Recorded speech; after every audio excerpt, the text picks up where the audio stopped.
OSL এজেন্সির মাধ্যমে সম্পূর্ণভাবে নতুন প্রসেসিং হিসাবে তাদেরকে নিয়ে আসবে মালয়েশিয়ার গভর্নমেন্ট ও বাংলাদেশ গভর্নমেন্ট।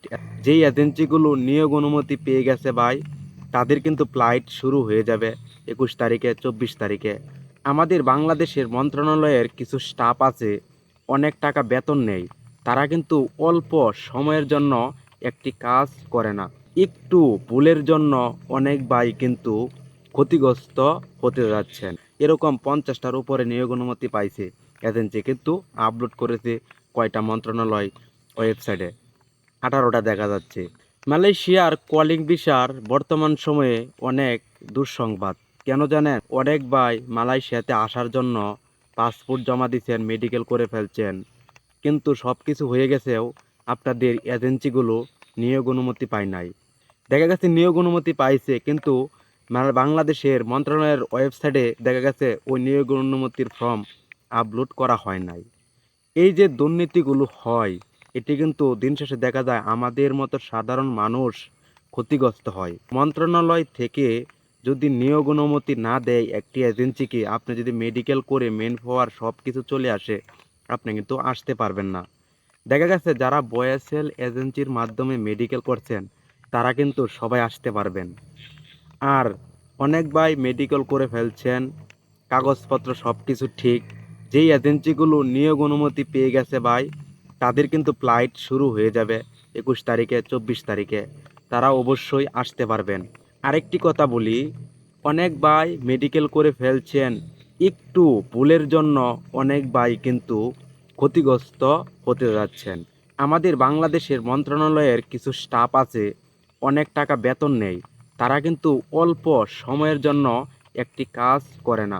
দেখেন অনেক এজেন্সি দেখা গেছে নিয়োগ অনুমতি পাইছে, তারা সময়ের জন্য ওই নিয়োগ অনুমতির ফর্মটা আপলোড করে নাই। মানুষ কিন্তু দেখতে পারতেছে না যে ওই এজেন্সিগুলো নিয়োগ অনুমতি পাইছে কিনা। কিন্তু এজেন্সির কাছে যদি আপনি বলেন যে ভাই আমরা যে মেডিকেল করলাম এই এজেন্সির দ্বারাতে নিয়োগ অনুমতি পাইছে, এজেন্সি বলতেছে যে আমরা নিয়োগ অনুমতি পাইছি, কিন্তু মন্ত্রণালয় থেকে কিন্তু আপলোড করে নাই। সো আমরা কিন্তু বিশ্বাস করতে পারতেছি না। এরকম 50টার উপরে নিয়োগ অনুমতি পাইছে এজেন্সি, কিন্তু আপলোড করেছে কয়টা মন্ত্রণালয় ওয়েবসাইটে, 18টা দেখা যাচ্ছে। সো এই যে আমাদের সাথে যে দুর্নীতি হয়, এটি কিন্তু বাহিরের কান্ট্রিতে হয় না। যেরকম আমরা দেখতেছি ইন্দোনেশিয়া থেকে কিন্তু অহরহ মানুষ আসতেছে মালয়েশিয়াতে অল্প টাকা দিয়ে। টাকা অল্প ভাই, কি কইতাম। আর সেই জায়গা আমরা অনেক টাকা দিয়ে মালয়েশিয়াতে আসি, তাহলেও দেখা গেছে দুর্নীতি হয় আমাদের সাথে, আসতে পারি না, অনেক সময় লেগে যায়।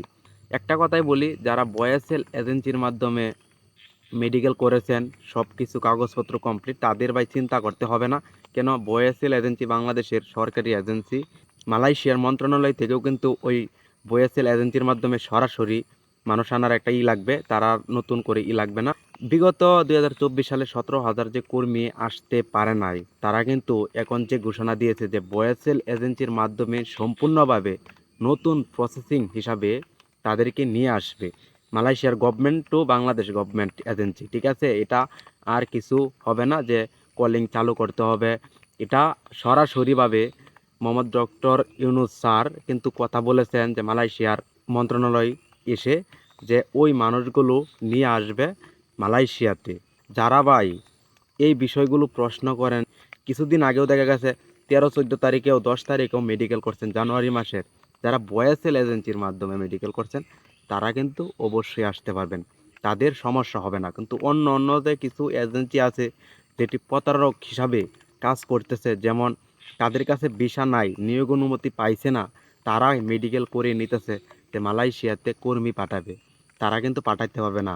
আর আরেকটি কথা বলি, মন্ত্রণালয় থেকে যেই এজেন্সিগুলো নিয়োগ অনুমতি পাইছে, তারাই কিন্তু মালয়েশিয়াতে কর্মী পাঠাইতে পারবে।